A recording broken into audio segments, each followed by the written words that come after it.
avec. Yes. C'est notre moment. Dites oui aux actualités dans votre journal TV. El Mondes assure un résultat exceptionnel. Faites confiance à El Mondes. Manoltranao ny vaovao. Antsiray dia tonga manantona anao izahay. Iara-dalana isika, mitetika asanao ho vita. Indrana 643 manantona anao ny fampindramam-bola. Manoltranao ny vaovao.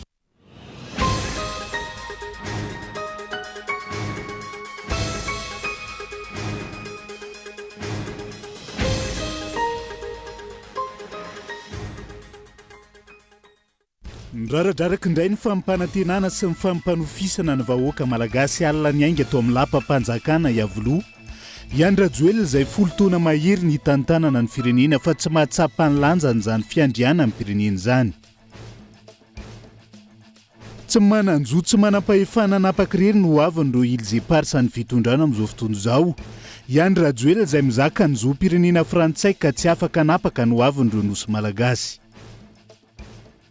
Baikony ny fahefanam-panatanteraka ny fahefampitsarana sy ireo mpanao lalàna eto amintsika. Raha ny baiko nomeny Andra Joel ny amin'ny namoana ny vadiny koloniely Randria Mamonjy Patrika ho ny filoha nasionaly ny antoko HVM. Noporifon'i Andra Joel indray alina ny tsy fahalalany ny zava-misy iaina ny vahoaka eny fotony ka nanambarany fa ampy aina amin'ny malagasy tsara ny €100 isam-bolana. Ampiasa vola manodidina ny €500 tapitrisa hatramin'ny taona 720. Isarian'ireo mpikaroka vahiny indrindra ireo mpikaroka Amerikanina izay misedra olana noho ny politika amin'ny famoretana ataon'ny filoha Amerikanina, ny filoha Frantsay sy ny filohan'ny voamera Eoropeanina androany. Ny antsiprian'izay.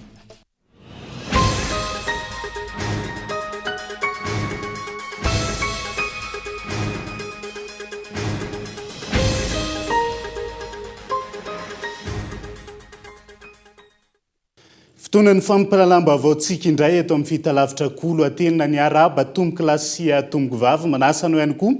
Anaraka ny antsiprian'izay toy ny mahazatra matoan-datsoratra avy hatrany nondeha nokafana ny fiarahana. Ndraradraraka indray ny fampanantenana sy ny fampanofisana ny vahoaka malagasy alina ny ainga atao amin'ny lapa-panjakana Iavoloha.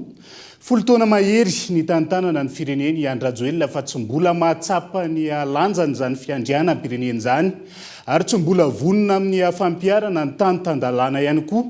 Asa izay ve ilay hoe isisy Madagasikara ka samby manao izay tiany ireo nampindramina ny fahefana amin'izao fotoana izao. Matoan-dahatsoratra. Fa efa manakaiky angany fifidianana filoham-pirenena fa tao manosy manamafy ireo fampanantenana sy tanteraka efa tamin'ny taona 2012 sy 2012 Andra Joel. Tao manofy sy mampanonofy izany fa tao tsy mitetany.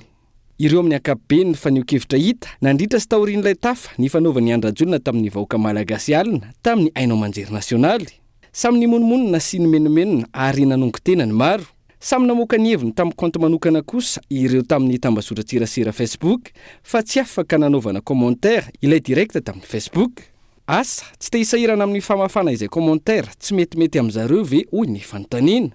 Fa raha idirana ireo teboka noresan'ny Andra Joel dia toa tsy nisy zava-baovao nanaitra loatra. Taony milaza fa tsy maty antoka ihany ireo tsy nahita sy tsy naheno izany noho ny fahatapahan'ny herinaratra. Miresaka izay herinaratra izay dia toa ambato be voka tsy mety ho teraka ilay fanafonana ny telestazy. Ho avy indray hony ary ho vita ny parc solaire ho an'Antananarivo ary ho ampiana éolienne sy ny sisa. Fa miaritra kely, miaritra lava ny vahoaka an'Antananarivo. Fa efa manao ny antsio zavatra ny mpitondra. Vahoaka an'Antananarivo, vahoaka malagasy izay efa zatra raha teo amin'ity fiononany ity fa rehefa mionona dia sambatra kay ny fahitany mpitondra azy efa mandray €100. Dia maizina pototry ny mazava eto, mahantra ambony hareny ilay malagasy satria tao mbola ho tantara ihany koa ity resaka ilizepary ity. Tao tsy manana azon-damosina, osaosa ara-diplomasia ireo nampindramina ny fahefana amin'ny fitakiana ny famerenana ireo nosy ireo ho an'ny malagasy. Dia ho sanatria ve ho fiaraha-mitantana araky ny fanirian'ireo mpibotiny tany. Hatreto aloha, raha ny fijeriny manam-pahaizana dia toa mizotra makany. Tsy ampiasaina, tsy omena sehatra ary tsy hanoteny mantsy ireo manam-pahaizana amin'ny fifandraisana iraisam-pirenena, ireo diplomata izay nianatra sy nandalina aman-taonany maro nandany rondota amin'izany. Tsy raha inona na efa iaraha-malala aza fa ny diplomasia mahomby sy matanjaka ihany no ahatafaveriny ireo nosy ireo fa tsy aratafika, tsy ozatra fa saina. voaporofo zany tamin'ny fahazahoan'ny Maurice ny archipel de Sagos, ny nahazahoan'ny Chine ny Hong Kong, ary io an'io izany nosy Comore ny fitakinany mayotte io ara-pomba diplomatika, satria fantany fa ratsy voafehy ary tsy hay sy tsy ampiasaina araka ny tokony ho izy ny diplomasia dia ho sarotra ny fahazahoana ny nosy Mayotte. Fa ilay mpitondra antsika aloha dia tsy amin'izany fa any amin'ny fifampirarahana amin'ny la Frantsa ny hifanaraka ny tohy masona, fifanarahana mampiaya, dia ho any amin'ny Îles Éparses mihitsy Iany Rajoelina. Eny, mety tsy ho sarotra aminy ho any noho ny fananany ilay sopirenena Frantsay. Frantsay raha teo no mifesy miambinao ka resaky ny samy Frantsay tsy tokony anahirana. Fa ny andrasana diany hoe ho sailaza ve Iany Rajoelina hoe ici c'est Madagascar. Tany malagasy ary tsy maintsy miverina amin'ny malagasy madiodio zato isan-jato ny Îles Éparses. Dia tantara mitoy eo iny fa ny andrasana ihany koa zao dia izay ho fihetsika sy fanapa-kevitra ary ny fanazavan'ny CENI izay nanaovan'ny colonel Patrick Kotomamonjy ampamoaka tamin'ny fifidianana ny fanesy teto amin'ny firenena, indrindra ny fifidianana ben'ny tanàna sy mpanolotsain'ny tanàna farany teo, izay nampiasana mpitandro ny filaminana maro nasaina ny fidy, nanaovana lisam-pifidianana tsy nisy tsy fahita tato anatin'ny 80 taona. Totsy miteny tsy hainompeo manoloana ireny ny CENI, tratry ny marina ve sa manaiky matotsy miteny ho ny olom-pirenena mpifidy. Tsy mitombony ireny fa nisorapotaka fa fifidianana madio sy mangarahara no nisy teto araka ny fandriombeny. Raha izay ento ary ny fanazavana toy ny nataony ny ministeran'ny voalohan-dahy. Itory koa ve eo anatrehan'ireny ampamoaka ireny sa hitaza-potsiny sy angina eo anatrehan'ny fandikan-dalàna, kolikoly ary fanapara-pahefana. Maly eo tena araka ny anarany ve ka tsy baiko ny fahefana-panatanteraka sa ho toy ny Pâques, Samifinina, Bionco sy ny sisa. Angina dia mitaza-potsiny satria ici c'est Madagascar. Izay matoan-datsoratra ny samy mpanafampilalamba-bao fa tsy manan-jo tsy manam-pahefana napakireriny ho avindro Îles Éparses ny fitondrana amin'izao fotoana izao. Iany Rajoelina izay mizaka ny zopirenena Frantsay ka tsy afaka napaka ny ho avindro nosy ireo, indrindra manoloana ny fikasana amin'ny fifanarahana sy ny fiaraha-mitantana izay takin'ny Frantsay amin'izao fotoana izao. Mila maka ny hevitry ny vahoaka malagasy 30 tapitrisa ihany koa mpitondra raha te handray fanapahan-kevitra ivelany efa notapahan'ny firenena mikambana. Ny taona 7 milaza fa ny Madagasikara ny Îles Éparses kabain loa. Raha toa ka tsy nahaloha bavafiry nandritra ny fandalovan'ny filoha Frantsay teto Madagasikara ny 13 sy 14 aprily teo, ny alin'ny alahady 4 May vao nisy resaka momba ireo nosy malagasy bodon'ny la Frantsa nataony Iany Rajoelina. Nambarany tamin'izany fa hifanaraka amin'ny filoha Frantsay ny tenany ary tsy maintsy ahita vahaolana iraisana mikasika ireo nosy ireo. Fifampidiniana, fifanarahana no teny niverimberina nandritra izany. Mazava nefa fa raha iresaka fitiavan-tanindrazana, ho fanehoana ny fitiavan-tanindrazana, laharam-pamehana ny anaovana ady sisika ary ny takiana sy adiana voalohany amin'izany dia ny fiandrianam-pirenena.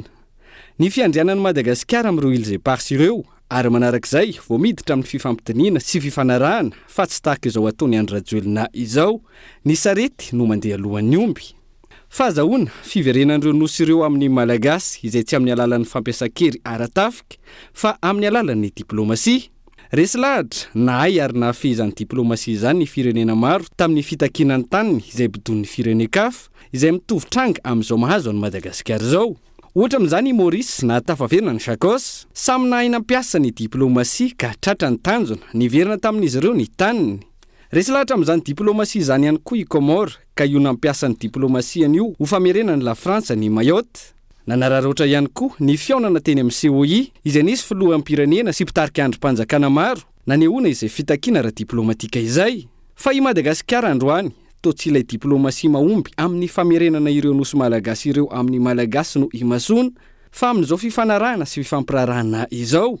Ho an'ny mpahay fifandraisana iraisampirenena nanaovana fanadihadiana fa avalim-pirenena izay manana eritreritra anao izany fiaraha-mitantana izany. Fa raha ohatra ka na ny malagasy ary vaky na tsy miray ina tsy misy entin'ny fakapana anaraka ny tetikadiny Frantsay dia tsy mandeha amin'olo ny diplomasia malagasy. Raha feziko zany zavatra resahako dia tsotra ihany hoe raha misy mieritreritra ny hoe cogestion na koa hoe fampirarahana miafina any ambadika any dia ny fantatritsika malagasy dia ny fampirarahana mikasika ny amerenana an'ireo nosy ireo zay ihany. Le fiarahana amin'ny tantana dia ataoko hoe fahavalo-pirenena. mazava ny tantara ary tsy azo ovaina, tsy azo kosena. Ny taona 770 efa nilaza ny firenena mikambana fa any Madagasikara ny Îles Éparses ary tokony fampidinian'ny la Frantsa sy Madagasikara ny famerenana ireo nosy ireo ho an'ny Malagasy. Tsy nisy resaka hafa ankoatr'izay tao ary mazava. Androany, toka sain'ny mpitondra ahodikodina sy avilalana izany fanapahana no raisiny firenena mikambana izany. Ian Rajoelina na ny komisiona isoltenan'ny Madagasikara amin'ny fionana ny 17 Jona izao, izay tsy mananjo, tsy manam-pahefana hiala amin'izay fanapahany firenena mikambana izay, amerina ireo nosy ireo ho an'ny Madagasikara. Raha mikasika Ian Rajoelina sy ny mpiaradia aminy anaraka ny tiany la Frantsa atao amin'ny fifanarahana sy izay mety hoendrika fiaraha-mitantana ireo Îles Éparses ireo, tokony haka ny hevitry ny vahoaka malagasy 3 tapitrisa. Ampiantso haka ny feon'ny vahoaka ny amin'ny hoe manaiky izany ve izy ireo. Fiandrianam-pirenena ho avy ny taranaka faramandimbo ny resaka eto. Raha iara-mitantana ireo androany, ho mpiara-mitantana amin'ny la Frantsa ny taranaka faramandimby, ny taranaka malagasy. Araka izany, tsy tokony anaonao foana, anao jadona sy izay tia ny toy ny mahazatra azy ny fanjakana malagasy amin'ny tiraraha ity, noho izany iankinany androan'ny malagasy sy ny hoavin'ny taranany. Ian Rajoelina raha teo, tsy mizaka ny zoam-pirenena malagasy ka tsy tokony hanapaka izay ankehitriny sy hoavin'ny teratany malagasy sy ny taranany. Mazava, rariny ary ara-dalàna io fanapahana ny raisin'ny firenena mikambana 47 taona lasa io. Ny malagasy no mahazo tombotsoa amin'ny fanapahana io ka tsy tokony hiambahamba amin'ny fitakiana ny anatanterahana izany, izay rehetra milaza fa tia tandrazana. Zavatra tsy maintsy fantatra ho antsika malagasy eo anatin'ny saina mampanahy dia ny résolution 3491 tamin'ny 12 décembre 1979 izay milaza l'Assemblée générale des Nations Unies invite le gouvernement français à entamer sans tarder des négociations avec le gouvernement malgache en vue de la restitution de ces îles séparées arbitrairement de Madagascar. Matoa zany ny Frantsay niaraka nidinika tamintsika tonga taty Madagasikara tamin'ny 2019 ary matoa mbola isy fampidiniana amin'ny 30 juin ho avy zao dia na ny Frantsay ary zany tsy mahatoky tena fa anazy io ahoana moa firenena majinika ohatra amin'ny Madagasikara no andaniana andro na andrebirebya nefa ny mpifanandrina ny sinoa ny rosianina ry zay ny tena hoe adversaire ny Frantsay fa ndika zay manandanja be zany io resaka nosy malagasy io ary mbola miady koa ny Frantsay ny tena miady mafy malagasy tsy vaky volo amin'ny ankapobeny dia ao arinany zay filoham-pirenena teo foana raha mbola ireo nosy kely malagasy reo no resahana. Izay fahafantaran'ny Frantsa izay fa tsy azy ireo ny nosy no tokony ararotintsika sy amafisitsika ny fitakiana ny amerenana azy raha ny fanazavana hatrany. Raha natoky tena ny hevitra ho manana ny fahamarinana ny Frantsay amin'ny Îles Éparses io, tsy nandany fotoana, tsy nandany andro ny fampidinika tamin'ny firenena malagasy izay tsy matanjaka ho arina amin'izy ireo. Matoa manaiky iaona ny Frantsay, nanaiky ny aona tamin'ny 7 teny andafavaratra, mazava fa manana ny marina isika ka tsy tokony hitavozavoza. Ireo rehetra manana ny zoam-pirenena malagasy no ara-dalàna sy antsoina fa malagasy ka tokony ho sarotiny amin'ny taniny sy ny hoavin'ny taranany. Ao anatin'izay fanio-kevitra samihafa momba ireo nosy malagasy aty amin'ny ranomasimbe indiana ireo izay hatrany. Nitondra ny fomba fijeriny ihany koa ny filoha nasionaly ny antoky malagasy miara-miainga ajo andriany alvelo tao amin'ny page Facebook ny ariva teo. Oka zava ho ny fanazavany fa tsy ny fitsidiany Ian Rajoelina ny Îles Éparses izay afaka ataony tsara amin'ny maha-Frantsay azy no tanjona faniverenana ireo nosy malagasy ireo eo ambany fiandriana ny Madagasikara mba hahafahan'ny malagasy rehetra makany ihany koa. Avelantsika eo izay fanio-kevitra samihafa mahakasika ny nosy malagasy zay. Fa be koa ny fahefana mpanatanteraka sy ny fahefa-pitsarana sy ireo mpanao lalàna eto amintsika amin'izao fotoana izao. Raha ireny baiko nomeny Ian Rajoelina ny amin'ny namoana ny vadiny kolonely Randriamamonjy Patrick reny ho ny filoha nasionaly ny antoko HVM tamin'ity androany ity. Mizotra makany amin'ny jadona ny fitondrana amin'izao fotoana izao ka miandry ny baiko ny filoha ny fanapahan-kevitra rehetra eto amin'ny tany sy ny firenena amin'izao fotoana izao. Ny antsiprian'izay taterindrina fitiavana. Navoaka ny fonja ny maraina teo ny vadin'ny kolonely Rakotomamonjy Patrick taorian'ny baiko nomeny Ian Rajoelina hamitsorana azy halina. Manamafy ny tsy fanajany Ian Rajoelina ny lalam-panorenana sy ny fanitsakitsahany ny fahaleovatenan'ny fitsarana izao baiko midina izao hoy ny filohampanjakana teo aloha rivo Rakotovao. Rehefa tiana gadraina izany dia gadraina eto amintsika, ary rehefa tiana avoaka dia avoaka hoy ny fanontaniany. Porofo izao fa marefo sy tsy manana ny fahaleovan-tena ny fitsarana sy ireo androm-panjakana isan-tokony, fa baikony ny fahefana mpanatanteraka sy ny mpitondra. Firy mpanao gazety, ny olona tsy tiana sy ny sisa mandady dépôt heritaona magnataka liberté provisoire tsy mahazo, nefa tsy olona nangalatra na fanjaitra anankiray fa hevitra tsy mitovy aiza filoha am'izany de mampieritreritra hoe zay ny tiako lalena faharoa hoe atahorana ve zany, misy olona atahorana ve zany eto amin'ny firenena. Tena tsy fomba mampanao amina republique zany, fa ny mety mampanaovan'le izy kio eo le fisehosehoana hoe za mibaiko malemy zay mandady daholo ny olona rehetrarehetra eo amin'lohan'ny filoha. Afaka manaja ny filoham-pirenena ianao, fa zany tsy milaza hoe hibaiko ny fitsarana ny filoham-pirenena. Fa ny faharoa de mandray ihany la izy hoe sendra ny mahay azo ve ny mpitondra ankehitriny ka masamy mamaky batsilana n'izay eritreretin'iny kolonely fa zava-misy zava-marina. Zay ve mahatonga an'le filoha hoe allo raha zalahy alamin'io. Tsy misy fisaraham-pahefana eto Madagasikara fa mitsabaka sy mibaiko ny fahefana mpanao lalàna sy ny fitsarana ny fahefana mpanatanteraka izay mahamety ny mpitondra no lalàna ampiarina sy ny didim-pitsarana voaketo. Tranga maneho miariary izany ny tsy fampiaran-dalàna manoloana ny fananany Andry Rajoelina zoam-pirenena frantsay, ny tsy fanarahan-dalàna hita tamin'ny fifidianana saingy tsy nisy ny fanapahan-kevitra noraisin'ny fitsarana, ny CENI ary ny ACC.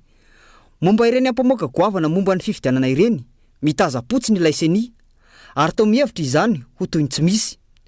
Raha samy mitsabaka sy te andray andraikitra ihany Andry Rajoelina, raha manana finiavana ampiaritra ny tany tan-dalàna, ny fitantanana madio sy ny mangarahara, maninona ny tsy manome baiko ny bianco ny pakka i Andry Rajoelina mba hanokatra fanadihadiana mahakasika ny rarakolikoly sy ny ampamoaka maro mitranga teto amin'ny firenena. Ohatra amin'izany ireny ampamoaka nataon'ny kolonely Patrick Rakotomamonjy ireny, ny harem-pirenena mivoaka tsokosoko, ny raharaha Romy Voice sy ny sisa, izay nanakoako manerana izao tontolo izao sy manaratsendrika ny Madagasikara. Fanadihadiana misokatra izay tsy midika fa meloka na tsy ny olona iray, fa endrika hitaravana ny fahavononana sy fahasahiana. Fa tsy nisy moa izany. Mazava izao fa tsy ho tompontsony ny firenena no nandraisan'ny fanapahan-kevitra omaly ireny, fa noho ny fiarovan'ny tsezany manokana hoy ny faneho-kevitry ny mpitarika ny antoko ASVM. Jereo raha misy masamy teny reo magistrat reo na ray ary tsisy misy ministra ao na mba ny teny melona satria fantatra fa zavatra etsiketsehan'ny olona ny zavatra nivoaka iny de mba namety torohevitra hoe président zao zavatra mitranga ka ina no atao, fa le filoham-pirenena mandeha meloa ery no miteny hoe zao ataonareo zay tsy azony atao zavatra tsy mitovy zany.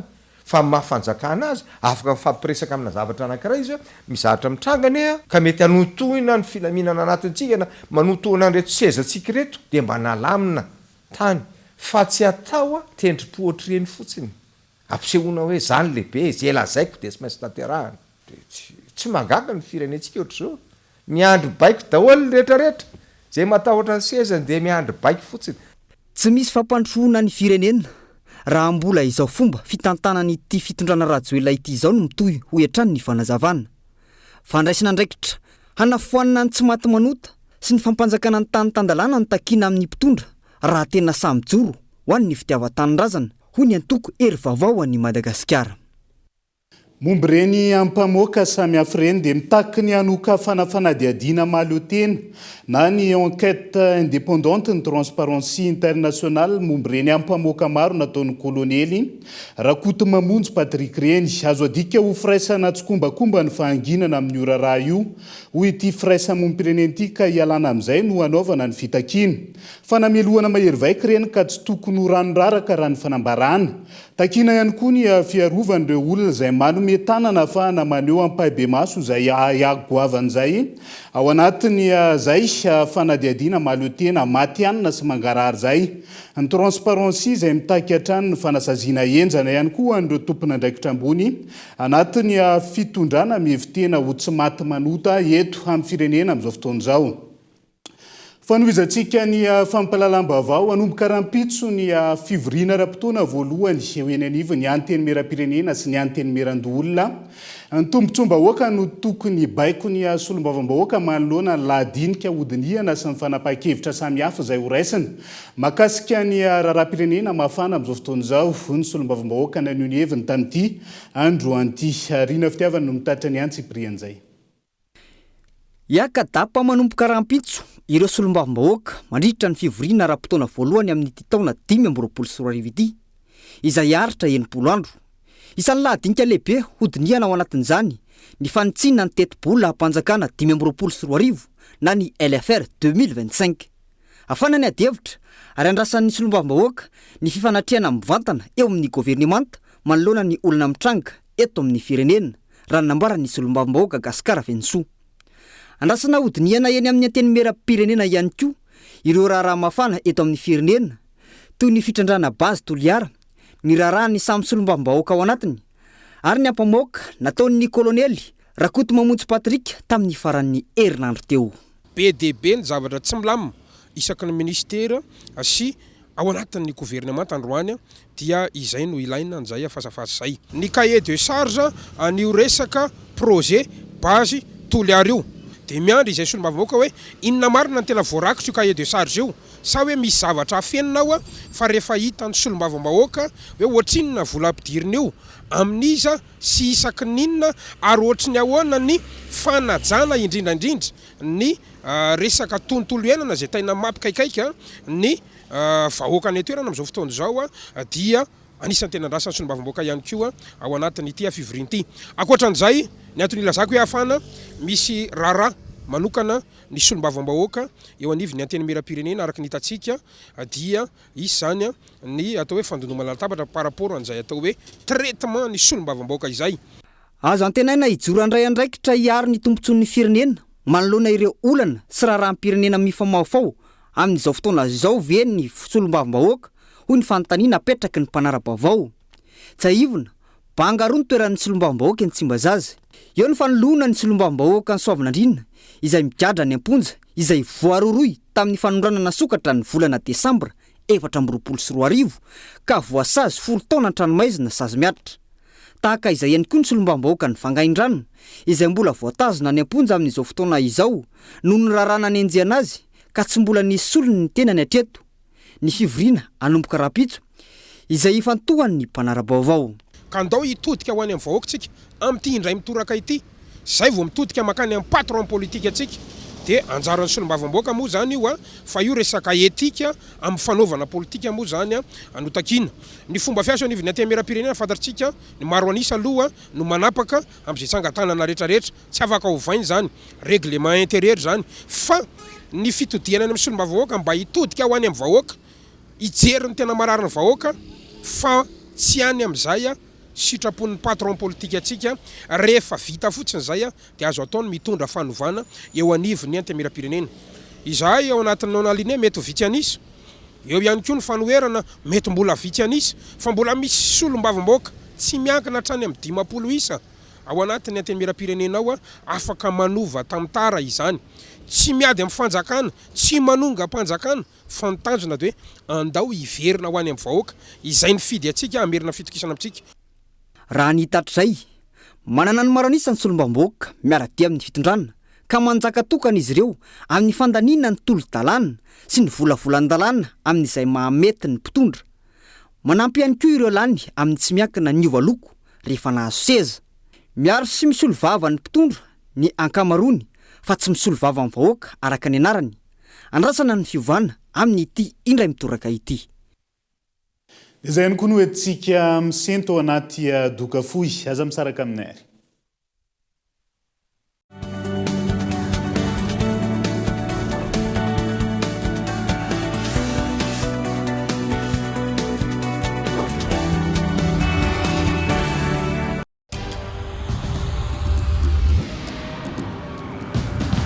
Tsika miara-miketrika ilay ho avy mamiratra. Miara-manoriny, mamoriny, tsy hijanona tsony. Satria efa hainao fa tsika tanora no tompony. ndao ifandray hitady inspiraka vaovao anoratra ilay peizy vaovao mety amintsika afaka mamorona maneho ny maizy atsika efa aty amintsika zao ny baolina tsisy anakantsika satria isika iray mifandray miara-manokatra lalana vaovao ka tonga le fotoana zao dia zao ndao falera Thelma Niuvao Yes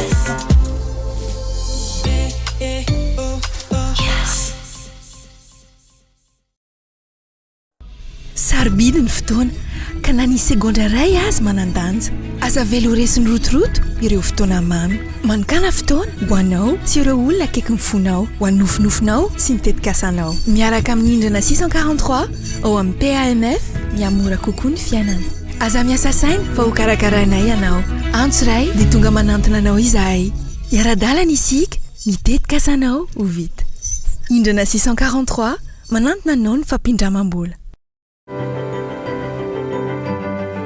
manana nofinofenao eto zahay anatanteraka azy reharehanay eto amin'ny Bred Madagascar Banque Populaire ny mampahomby isan'andro ny tetikasan'ireo mpanjifa telo etsy manerana ny nosy na aiza manohana anao hatrany zahay andao ary hiara hanandratra amin'ny fikasanao Bred Madagascar Banque Populaire là où vos ambitions rayonnent.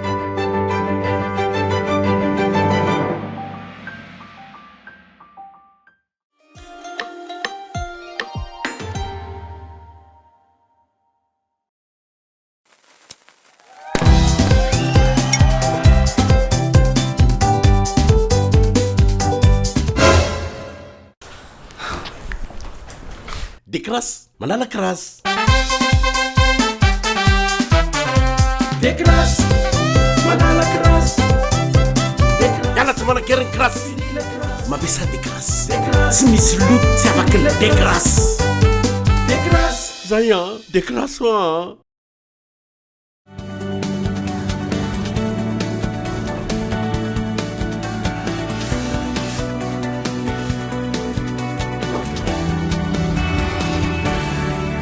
tonga soatra ny atao anatin'ny tapany faharoa amin'ny fampalalam-bavao amin'ity alina ity tsy malala ny olany vahoaka sahirana ny filoha satria olom-pireneny ny firenena mandroso izany hoe la Frantsa hoy ny mpikambana teo anivony vovonana antso manampirovo zany nanaovany lahara-pamena ny teleferika io izay tsy lahara-pamena mihoatra ny famana ny fanitram-bahoaka raha ny faneho-kevitra samihafa kanefa inina tanterahana amin'izao fotoana izao tojondrina tahiry no mitatitra ny antsiprian'izay mbola misy asa maika lahara-pamena kokoa noho ny teleferika eto Madagasikara raha samytrosa ihany no vahana hoy raha velona inona Hilda Asinjo mpikambana eo anivony vovonana Antsondroany azona lefa tany amin'ny fampitaovana entina mamboly sy mamokatra ny fanamboaran-dalana amoahany hitatsaha vokatra avy any ambanivohitra ny vola hoy ny fanazavana amiana ny fiahinana ny ara-pahasalamam-bahoaka sy ny ady amin'ny anoanana ary ny fanabeazana eto Madagasikara kanefa naleo ny teleferika no natao zay fantatritsika fa any amin'ireo toerana be deaibe mpamokatra eto Madagasikara dia lo fotsiny ny vokatra mbola ilana fampiasam-bola betsaka ary zany no mama aingana dia aingana ny fahorian'ny malagasy raha oharina amin'ny resaka teleferika ary eto moa zany rehefa naheno an'iny resaka ny filoham-pirenena iny vao nahafantatra hoe aile izy trosa ho foanana nlazainy teo moa zany dia hoe mitovy amin'ny hoe natao maimaim-poana zany le teleferika dia marina tokoa no hoe raha zavatra afaka natao maimaim-poana be dia be no afaka natao tao anatin'ny raha ny adirin'ilay vola izay natotona ao anatin'ny fanaovana an'izay teleferika izay tsy ny teleferika ihany fa betsaka ireo tetikasa efa nataon'ny fitondrana rajoelona no misavoamboana fotsiny fa tsy mamahaolana amin'ny fotony akory sady tsy mendrika ho atao laharam-pahamena betsaka ireo fampiasam-bola tsy mamahakory na anatin'ny voezaka aza efa imbetsaka ny mpitondra noho ny ilazana fa tsy lahara-pahamena fa vao maika aza nataony ihany kere any amin'ny faritra atsimo, ny vokatra tsy mivoaka na dia etsy Ambatondrazaka fotsiny aza sy ny amin'ireo toerana maro hafa izay misy eto Madagasikara, ny olan'ny famatsin-drano, ny olan'ny famatsiana herinaratra. Izany izay tena miantoka ain-dehibe ny famokarana sy ny toe-karena mihitsy dia na ny fomba fijeran'izay fotsiny ara dia efa tokony andeha mialohan'ny resaka teleferika.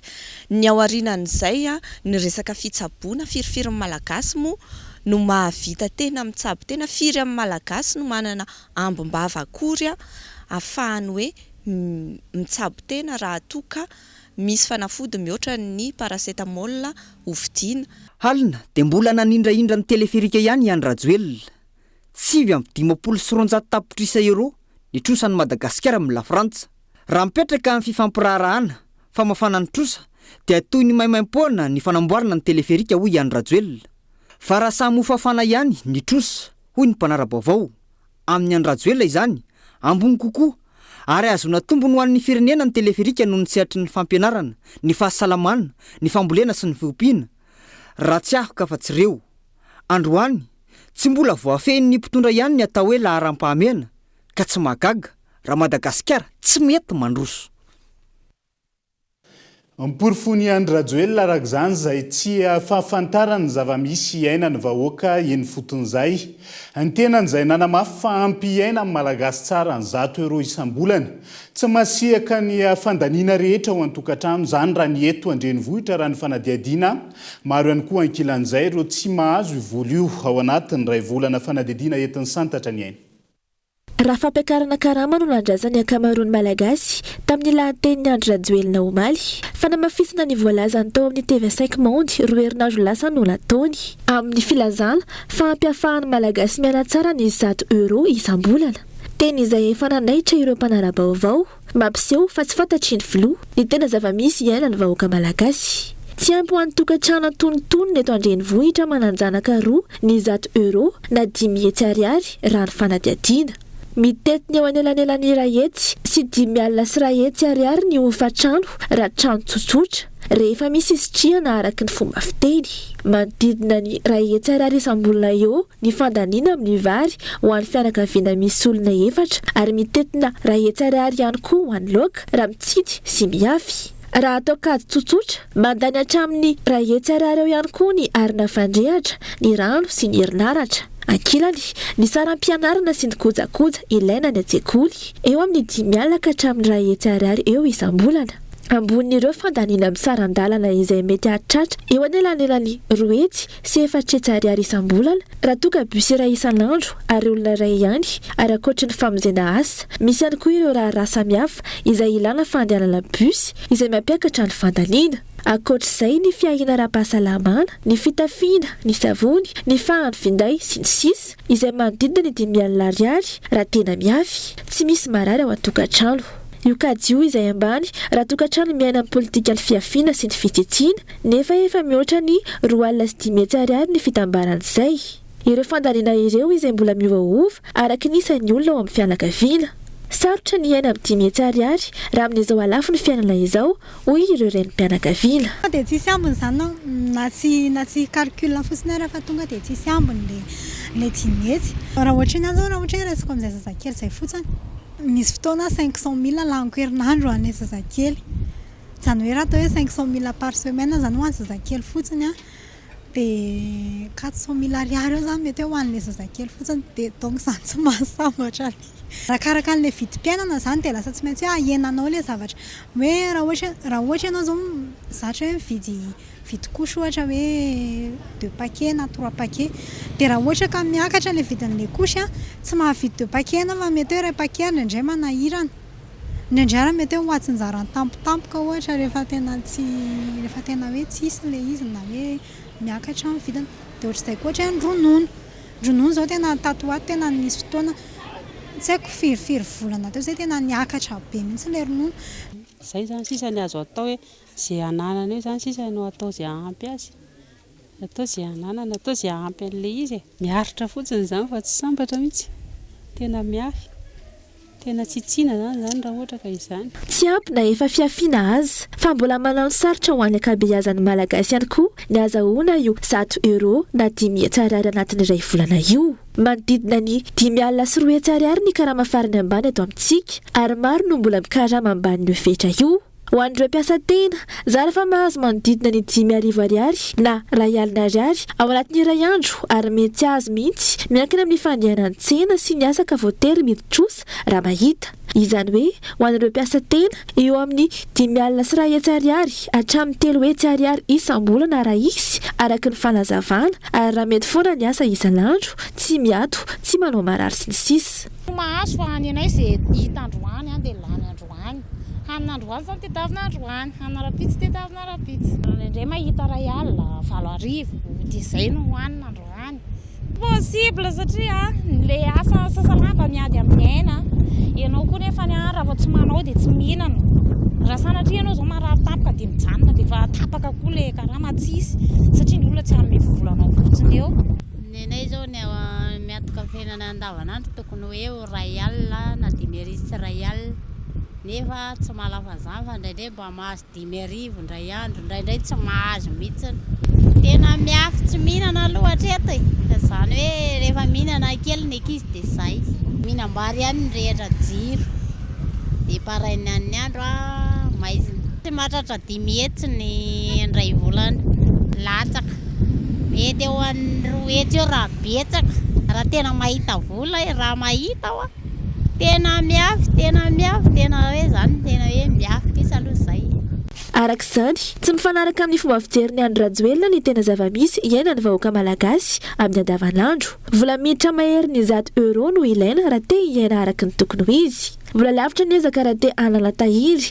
hiandrandrana ny hoavy hitsinjovana ny vody adrimerika hialana voly hialana sasatra fehiny sarotra ho an'ny mpitondra ny hafantatra ny fahoriana iainan'ny malagasy amin'ny andavanandro ny tebiteby amin'ny tsy fandriam-pahalemana sy ny sisa noho izy ireo tsy miaina izany tsy mahagaga ny fahantrana lalina iainan'ny malagasy sy ny filaharan'ny Madagasikara eo amin'ny sehatra iraisam-pirenena ny mpitondra aza tsy mahafantatra ny zava-misy marina ka mahatonga azy miteny fa sambatra ny vahoaka malagasy nahita mpiakarana ny vitsolika nanomboka androany any amin'ny volana jona na jolay any indray vao voalaza fa isany fidinana ity fiakarany vitsolika ity izay tsy mitombona ho ny paitoekarena rahatarafina amin'ny zava-misy eo amin'ny tseny iraisam-pirenena amin'izao fotoana izao Hentsora Soary Malalina mitatra ny antsiprian'izay lasa 700 sy 10,000 ariary ny litatry ny gazoal manomboka androany raha toka 700 sy 700 ariary izany teo aloha izany hoe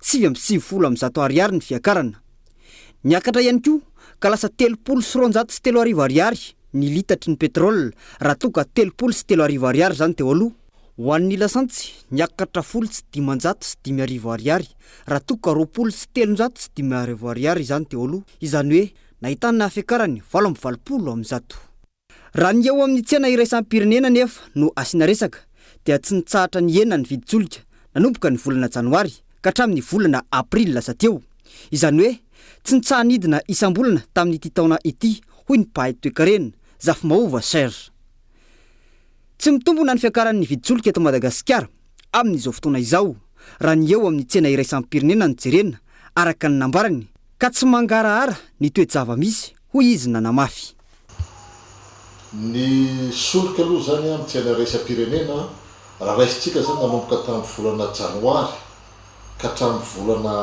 farany volana avril teo dia tsy nitsahatra ny aina raha raisitsika zany ny volana janoary eo amin'ny 470 dollar ka hatrany amin'ny miaka satria io moka zany misy hoe WTI sy le hoe Brent dia eo amin'ny 470 dollar ka hatrao amin'ny 770 dollar zay zany tamin'ny volana janoary ny Brent zany lafilafy kokoa dia raha raisitsika zany volana avril nidina ambany be io raha raisitsika WTI dia teo amin'ny 3,90 dollar dia raha raisitsika ny Brent dia teo amin'ny 5,90 dollar zany hoe tsy nitsahatra nidina zany tao anatin'ny efa-bolana makaty ny vidiny solika tena miaratsiny mamerina tsy mitombona fiakaran'ny lasantsy ankehitriny samy manjafonjafo be zany a ny lalao a ataony zareo.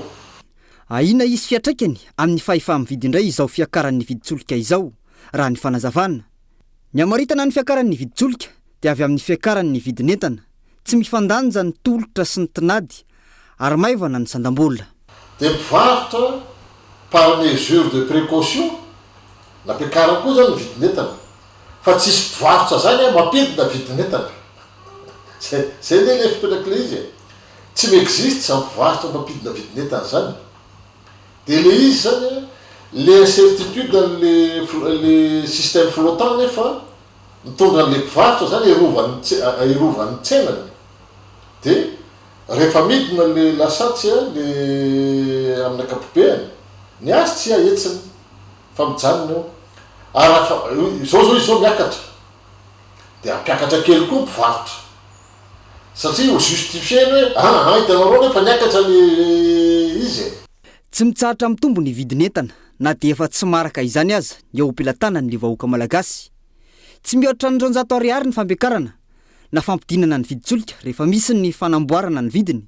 Tsy aivona, anisan'ny fiapetra takin'ny Fonds monétaire international amin'ny fanomezana ny FEC na ny facilité élargie de crédit sy ny FRD na ny Fonds pour la résilience et la durabilité ho an'ny Madagasikara ny firosoana amin'ny vérité du prix. Fa ity mécanisme d'ajustement automatique des prix ity no nirosony ny fanjakana ary raha efa nandrasina tamin'ny volana Jolay 2024 tamin'ny fiandohany ity taona ity vao niatra izany. Sambany teo amin'ny tantaran'ny OSTM mahajanga no natao teto Madagasikara ny fiofanana mikasika ny implantologie dentaire izay niarahany OSTM sy ny université ray avy atsy Maroka. Dokotera spesialista nanaraka fiofanana mikasika ny implant dentaire nandritra ny herintaona araka izany no nozaraina diplôma ny farany herinandro teo. Andiany voalohany izy ireo izay miisa 5 ary misalotra ny anarana kinga ihany koa. Anja Robert Kolomanjanga. Dokotera spesialista miisa 12 mianada nahavita fiofanana manokana mikasika ny implantologie dentaire avy eo anivon'ny USTM eto Mahajanga no nozaraina diplôma ny farany herinandro teo izay misalotra ny anarana king na laintsona ihany koa hoe kilonga nanomboka teto Gasikara. Sambany any nisy spesialista zany hoe le dokotera efa mivoaka nahazo diplôma mahakasika ny implantologie vita teto toerana. Misy vitsivitsy azo saina amin'ny ratsan-tanana ihany nefa nanao azy io fa tany ivelany fa ireo zany no vokatra teto amintsika izay nahazo maro-pahaizana mahakasika an'izay ny implantologie zay ary niarahana ny asa akaiky tamin'ny université internationale de Rabat izay misy an'ny professeur Samuel Sanga izay premier responsable ny formation an'izy ireo nandritra ny fiofanana nataony teto Madagasikara. Izy no directeur de formation en implantologie mihitsy any amin'ny université any Maroc ary fandavakena lehibe no natongavany eto na me zany fiofanana ho an'reto tanora reto. Mariako manokana moa fa 12 mianada reo dia masana ny lavalnosy zay antenaina fa hitondra haingana dia haingana ny fipartance zany implantologie zany eto Madagasikara manomboka izao. Ny sorana be dia be angoa ny docteur Beros satria tsy vitan'ny tarika ny spécialiste en implantologie c'est fantadaza connu dans le monde c'est africain fa Amerika sy ny Corée zay nandehanany rehetrarehetra eto Madagasikara amin'izao fotoana zao dia nanolotra ihany koa izy fitaovana ho an'ireo zandry eo afara mba hafana manaparitaka haingana dia haingana zany implantologie zany satria mariana fa lafo dia lafo mividy ny fitaovana io nefa dia nafoy mamay-poana izy makasindra indrindra ny docteur Beros sika amin'izay zavatra sy fanomezana zay nomeny zay. Fa inona marina moa no atao hoe implantologie dentaire? Ny implantologie dentaire moa dia hoe fanoloana nify artifisialy zany hoe ao amin'ny efa tsy misy nify natoraly intsony dia anatsatohana ny atsona hoe implant izay mazana en titane izy io dia iny a no hitazona solonify eto amboniny zavatra tsy mihetsika zany io fa fixa. Nandritra ny herintaona ny fiofanana ary tombony lehibe ho an'ny IOSTM tokoa ny fisiany ity parcours iray ity. Je suis très content comme IOSTM, c'est une seule faculté de médecine dentaire ici à Madagascar, on puisse commencer quelques formations avec quelques dentistes qui est très motivé. Je pense que si je vois c'est le futur dentisterie moderne ici à Madagascar à travers ces formations, qu'il doit soigner, qu'il doit avoir quelques compétences, compréhension de la non seulement chirurgie et la prothèse. Ity promotion kinga ity araka izany no nanokatra ny andiany voalohany ny parcours implantologie dentaire ho an'ny IOSTM eto Mahajanga ary efa afaka miasa avy hatrany izy ireo no ny fampinitraikefa ny fampiarana nandritra ny fiofanana izay nataon'izy ireo teo anivon'ny IOSTM. Nazo fanomezana manokana avy amin'ny Mame Group ny fikambanan'ny mpianatra an'Antsony Tafaharo izay mivondrona ao anatiny Vaviano Université any Toliara. Nakasitraka ny fanomezana ireo mpianatra izay nanamafy fa ho afa-pahasahiranana manoloana izay fampitaovan'izay Bono Melizé Toliara. Solosaina sy imprimante multifonction ary kojakoja samy hafa no natolotry ny fikambanana Mame Group ho an'ireo mpianatra mikambana ao anatin'ny fikambanan'ny mpianatra an'Antsony Tafaharo eo anivon'ny Université ny Toliara. Ho fanalefahana ny fahasahiranana amin'ny fanotana taratasy sy boky ho an'ireo mpianatra no tanjona amin'izao fanolorana fitaovana izao.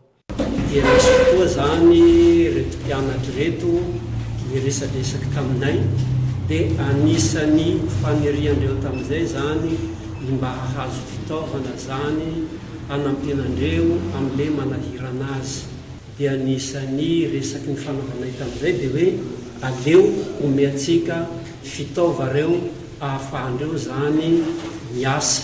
Dia ireo fitaovareo moa araka le hita teo imprimante miaraky amin'ny ordinateur ahafahandreo zany manao zay raha manahiranandreo madidiniky na ny resaky rédaction zany zay dia ny impression ny mémoire ananandreo satria ny akamaroandreo tsy première année fa mpianatry efa ambonimbony tsy misy tambiny zany le fanomezaka aminay le tambiny angatahanay zany dia hampifakateandrozy.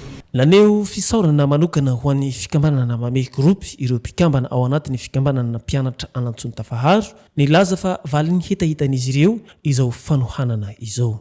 Votsy fahasahiranana zahay ao amin'ny Université de Toliara amin'izao fahazako anay izao fananana ambonina zao satria anisany olany amin'izay ray aman-jeninay io fangalanay vola amin'ny ray aman-jeny fanovana photocopie io ka faly zahay amin'izao fahazahoana machine photocopie sy ordinateur zao amin'ny fifanampiaray aman-jeninay amin'izao vidy penina midanga zao dia misaotra ray aman-jeny mahavelo bevata lay ray aman-jeny.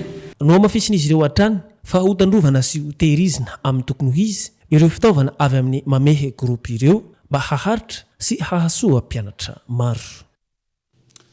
Manambahiny indray samy mpanafampalalam-baovao amin'ny diality dia tsy iza farakotoniana Lucas isan'ny tompon'andraikitry ny atolotra hindrana 643 eo anivon'ny première agence de microfinance miarabanao tonga soa ato anatin'ny fampalalam-baovao tsara mpahafantaritsika trano ny mpanaraka ny fampalalam-baovao no makasika an'ity tolotra entinareo ity.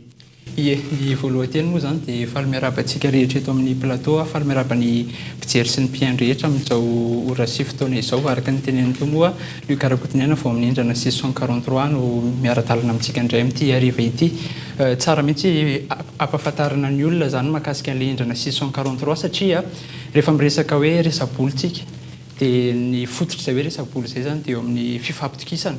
Zany hoe raha ohatra hoe mindram-bola manolona anankiray za dia mila fantako ilay olona indramako an'ilay vola dia mila fantan'ilay mpampindram-bola ihany koa ilay olona mindrana an'ilay vola. Dikan'izay ny PMF fanany hoe première agence de microfinance dia institution anankiray misehatra ao anatin'izay hoe resaka fampindramam-bola izay. Tsy hoe fampindramam-bola ihany fa misy ihany koa ny ataontsika hoe petra-bola ao amin'ny première agence de microfinance. Misy ihany koa ireo ataontsika hoe transaction internationale fa ny tena resantsika androany dia makasika ny hoe indrana 643 io. Manahoana manokana makasika an'ity tolotra indrana 643 ity satria mety mbola maro ihany koa ny olona tsy mahafantatra azy marina hoe inona zany tolotra isany vaovao entiny ho anareo anivon'ny PMF zany.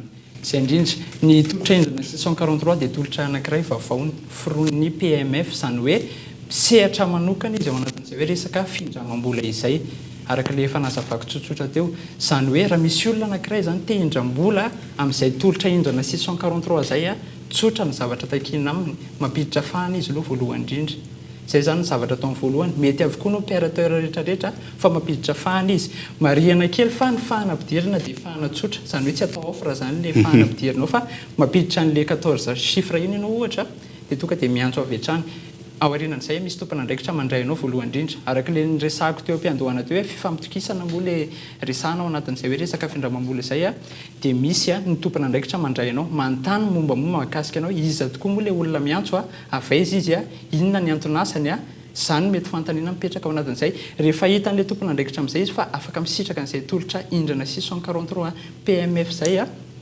dia eo a makany amin'ny gestionnaire amin'izay le dossier zany hoe misy zany gestionnaire mandray an'le dossier amin'izay a dia io mamerina miantso an'le olona niantso teo am-piandohana dia tonga any amin'le tranon'le olona anankiray le niantso teo dia rehefa tonga any izy a dia mijery mivatana amin'izay hoe inona tokoa moa ny zavatra misy eo amin'le izy tena izay tokoa ve le asa ataony a araka le nitenenany tamin'le fifampiresahana tamin'ny voalohany tena izay tokoa ve mivola miditra aminy rehefa hitan'le gestionnaire amin'izay zany izy fa afaka misitraka n'izay tolotra izay a eo amin'izay manomboka ny fikarakarana ny dossier rehetrarehetra izy avy no afaka misitraka n'ilay tolotra indrana 643 Lucas iany tompoka ny olona afaka misitraka ny tolotra indrana 643 moa dia olona anankiray a 2 taona hatramin'ny 7 taona teo aloha moa izy dia hoe 5 taona fa somary nitariny kely zany le izy mba hahafahan'ny olona hoe mivelatra ao anatin'izay resaka findramam-bola izay a dia lasa 2 taona hatramin'ny 7 taona zany hoe rehefa ao anatin'izay ny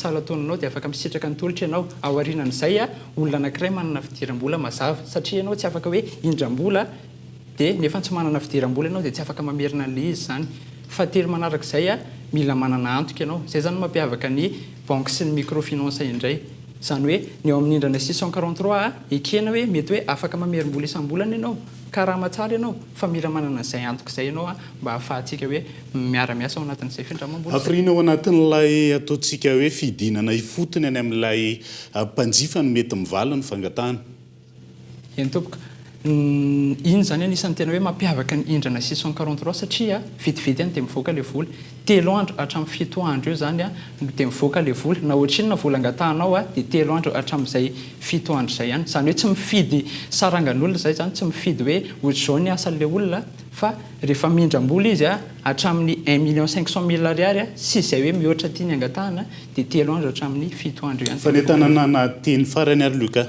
ie fanentanana sy teny farany zany a dia manasa antsika rehetra hiantso an'le laharana 643 6 dia 43 zany no tapenao amin'ny telefonanao a dia miantso na eo amin'ny indrana 643 ianao rehefa miantso ianao a dia raisinay ampitiavana be ianao a dia ho hitanao fa tena mahomby tokoa miara-miasa amin'ny indrana 643 ankasitrahany ianao Lucas tao anatin'izay fampafantarana bebe kokoa ny tolotra indrana 643 zay hatrany fa ho fanamafisana ny fiara-miasa eo amin'ny Madagasikara sy Allemagne isy ny hetsika le festival de Germanie izay ho tanterahana orinasa malagasy orinasa Allemagne amin'ity volana ity hetsika izay tafiditra ao anatin'ny fankalazana ny herintaona ny fikambanana les amis de l'Allemagne eto amintsika Entsora Soarimalala no mitatitra ny antsy prian'izay ho fanamafisana ny fiara-miasa eo amin'ny Madagasikara sy Allemagne isy ny hetsika le festival de Germanie izay raha ny orinasa malagasy sy ny orinasa Allemagne eto Madagasikara anaty ny fankalazana ny faheritaona ny fikambanana les amis de l'Allemagne raha ny fanazavana anihon'izany ny tournoi French Kitsch sy ny fanandratana ny vokatra ara-toekarena eto amintsika zao hetsika ataonay ao anatin'ny fankalazana faheritaona ny les amis de l'Allemagne eto Madagasikara zao dia fanamafisana ny fihavanana misy ao amin'ny Madagasikara sy Allemagne ary ny fanandratana ihany koa ireo ataontsika hoe vokatra izay misy eto Madagasikara tahaka ny fiara ny sakafo izay hoe made in Germanie moa ny thème fankalazana ny zany firaisan-kina sy fihavanana eo amin'ny Madagasikara sy Allemagne zany ao anatin'ny fanatanjahantena sy ny fanandratana ireo vokatra ara-ekonomika, ara-kultoraly ary koa ara-panabeazana satria mandritra an'ireo telo andro ireo ny roa andro natokana ho an'ny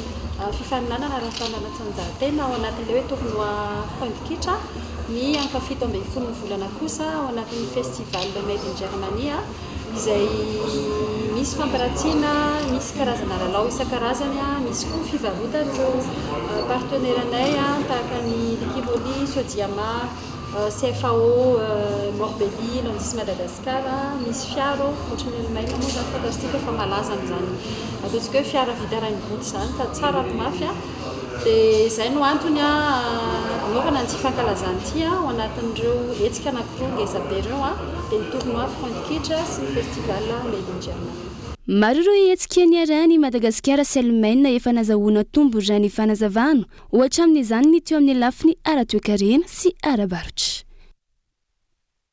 Ndray mbava momba ny maresaka iraisam-pirenena, ampiasa vola manodidina ny 500 tapitrisa euro hatramin'ny taona 7-20 isarian'ireo mpikaroka vahiny indrindra ireo mpikaroka amerikanina izay misedra olana noho ny politika ny famoretana ataon'ny filoham-pirenena amerikanina amin'izao fotoana izao hiasa sy hipetraka ao Eropa sy la Frantsa ny filoha frantsay Emmanuel Macron sy ny filoha ny voamera Eropiana Ursula von der Leyen araka ny fanambaran'izy ireo androany nandritra ny fanombohana ny fionana tampony izay ny tanterahana tany Paris tamin'ity androany ity. Dia izay ihany koa no entina manakatona ny fampahalalam-baovao any androany n'aiza misy anao ankasitrana hatrany ianao nanaraka ny fampahalalam-baovao hatramin'ny farany manam-pitafindray ary tombo kilasy tombo vavy elo matoko.